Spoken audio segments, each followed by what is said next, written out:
In 1998, Kaylee Morgan left for art college. She was adamant that chasing her dreams was worth the family fallout and the debt. She thought the hardest part would be keeping peace with her unpredictable roommate, yet it turns out something far more sinister was lurking in the shadows. Shadows that were only revealed by turning on the light. For over 20 years, Kaylee barely spoke about the harrowing events that took place in her dorm room. It was only when her daughter asked for one good reason why she couldn't go to college, she finally chose to revisit what happened to her.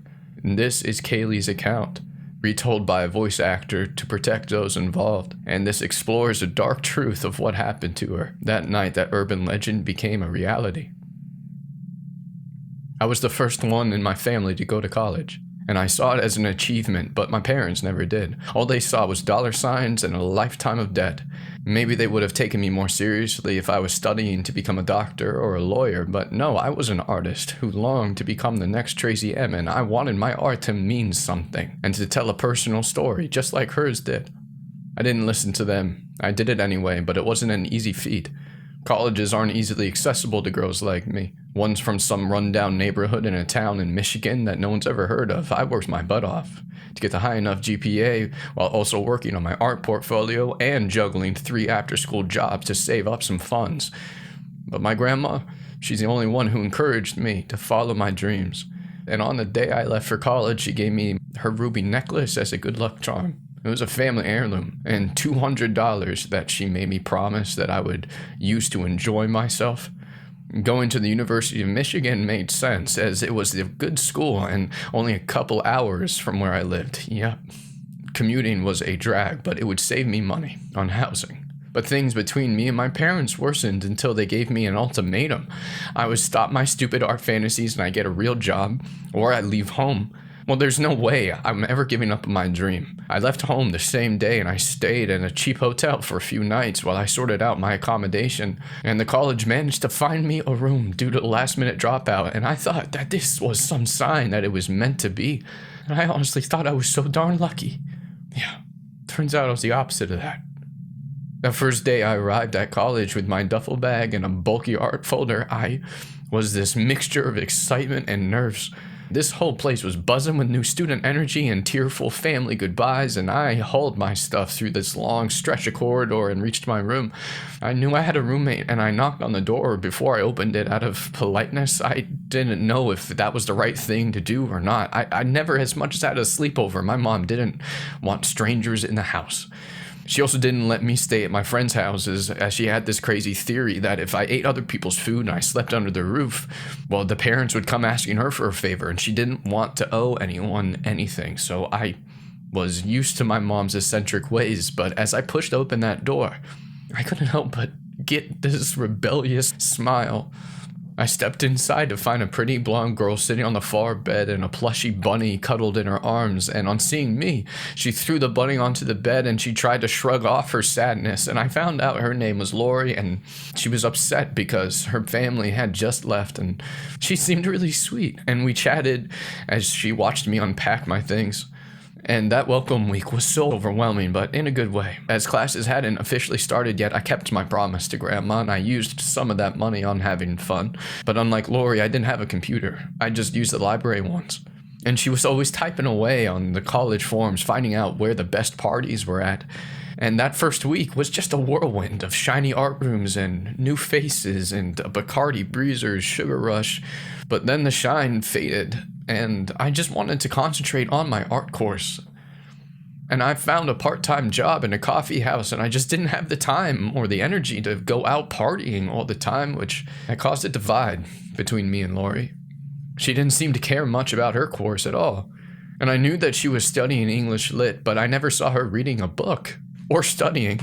Instead, she was out almost every night and came in at all hours, giggling as she stumbled across the room. And I just kept trying to keep my cool with her, as I had to live with her, but her behavior was affecting my mood, and I didn't know what to do. So I just wasn't used to sharing my space with anyone, and I didn't want to make her mad. And so I discussed it with my friend in my course, Benji. And he told me that she's being a bitch and I should speak to her about it, and threatened to report her to the dean. Well, I mean, I didn't want to upset her, but I knew something needed to change, and so that evening, while she was getting ready to go out, I found the courage to talk to her about how I was feeling. She was really sweet about it. She hugged me, she admired my sketch that I was working on, she left a big burgundy lipstick kiss on my cheek, and she told me that she'd be more considerate from now on. I felt relieved, and after she went out, she was promising me that she would either come back quietly or stay out all night. So I threw myself into my art, and I completed my sketch. At around 3 a.m., I heard the doorknob rattle, followed by that familiar giggling and the stumbling sounds, and it was Lori, but now she wasn't alone.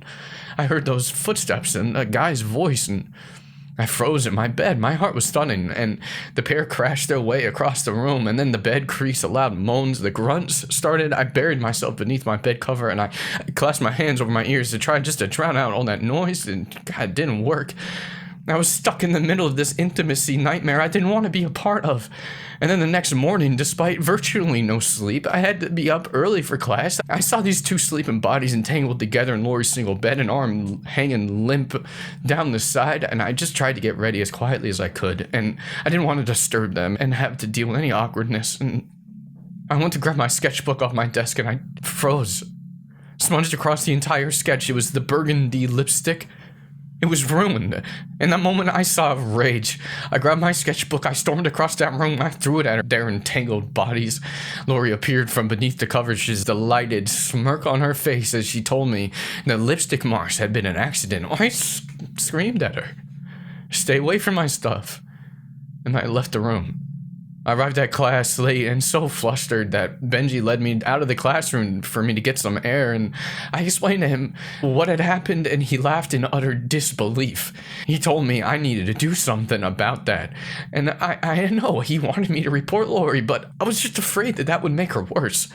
There's no more available rooms, and I couldn't afford to rent another place. I needed to make a living with her as tolerable as possible, so I bought some roses as a peace offering in dark red shade that matched her lipstick. I left them on the desk.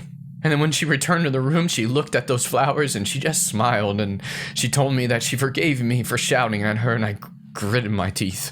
I didn't say anything. I started to get ready as I agreed to go out for a few drinks with Benji to get me away from all that tension, and then as I gathered my purse and my jacket, Lori gently rubbed her fingers over the red petals and she said, winking at me, "Hey Kay, when you get back, it's probably best if you don't turn on the light, if you know what I mean." Yeah, I nodded. I knew what she meant.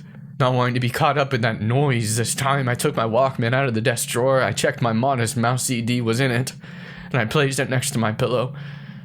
I looked around for my ruby necklace, and that's when I couldn't find it anywhere. I asked Lori, "Have you seen it?" And she smirked at me. She said, "Don't worry, Kay. These things have a way of turning up when you least expect it." I gulped as I watched her apply that burgundy lipstick with one hand and type on her computer with the other, and I figured she was on some forum, trying to find the night's party hotspot. I hoped my necklace would turn up, but I couldn't waste any more time looking for it. I just needed to leave. So I stayed out late, not because I was in a partying mood, more that I wanted to prolong having to go home and deal with Lori. I arrived back at 2 a.m., I unlocked the door, I stepped inside to darkness, and I automatically went to flick the light switch, but then I stopped myself. I stayed as still as I could, and I listened. I wanted to make sure that I was alone before I dared flick that switch. I heard the bed squeak and creak from the far end of the room, and then I heard these muffled groans, and I moved my finger away from the switch, and I muttered sorry. And then I scrambled my way through the dark toward my bed, grateful that it was closest to the door. And I got into bed still in my dress, longing to drown out the muffled sounds, almost like a squeaking rodent. I put in my earphones in, blasting Modest Mouse in my ears, and I just quietly hummed along to it as I closed my eyes, and I tried to forget about what was happening in the bed right next to me, and I imagined I was just somewhere else, in some place where the dreamy melodic tune drowned out all my other thoughts. And I woke up early in this foggy-headed, dry-mouth haze, and I sat up in bed, not wanting to glance over at Lori's bed. And as I tried to grab my wash bag without looking too much of her across the room, I slipped on something. And then grabbing onto my desk, I glimpsed these red words written in the mirror, and reflected in that, Lori's bed was a mass of red. But I also saw red on me. All around my mouth was burgundy lipstick, and I rubbed it with my arm and causing it to smudge across my face, and then, in the reflection, I saw the bloody, limp arm hanging down from the side of it, and I knew the answer. Red was splattered on the walls and the floor, and I looked down at my feet, and I pressed my hands into my mouth. I slipped on that puddle of dark red blood, and I backed up, bashing into the desk, adding crashing sounds to my frantic thoughts. I made myself look at that bed, trying to work out if I could hear her breathing, if Lori was alive. I just whispered her name through these desperate breaths, and I took these small steps toward her bed, and then I spun around, remembering that the words on the mirror, but I was too panicked to even have read them before. Well, I read them now. My eyes were widening with this fearful realization as I digested those words. Good girl, Kay. Aren't you glad you didn't turn on the light? Next to the words was a lipstick kiss mark that gave me chills. Rose petals were scattered across the bed. These floral notes were combining with the stench of death, and the bed cover was pulled back enough for me to see long dark hair glistening with droplets of red, and hanging from the girl's blood-smudged neck, I spotted it. A ruby necklace. It wasn't Lori. Lori had blonde hair. There was a dead girl in her bed, but I was certain it was someone else. Lori must have written that message, because she was the only one who called me Kay. That was a nickname I hated. I backed out of that room, and I ran. I don't know where I went, or what I did next. I never wanted to stop running. That way I wouldn't have to stop and face the sickening truth of what just happened. My appearance attracted attention. Attention that led to screams, and then the police led me away, and everyone was staring at me and pointing, and I must have looked just crazy, my frantic eyes and my red streaked face, and they thought it was me, that I did that. That wasn't me.